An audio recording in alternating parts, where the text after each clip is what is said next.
அரிசி விளைஞ்ச ஊரு என் அத்தை பிறந்த ஊரு, என் அத்தை பிறந்த ஊரு இப்போ சுத்த சுடுகாடு.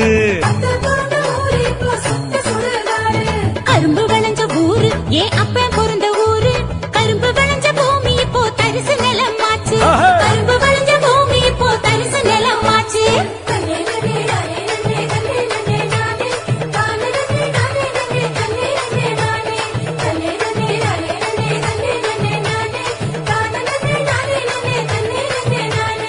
ஆறு குளம் நிறைஞ்சிருந்த நாடு எங்க நாடு, அந்த ஆறு குளம் இருந்த இடம் கட்டாந்தரையாச்சு.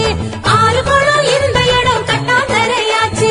பாதி இடம் நகராட்சி பஸ் ஸ்டாண்டு ஆச்சு, அதில் மீதி இடம் உயரமான குப்பமேடு ஆச்சு.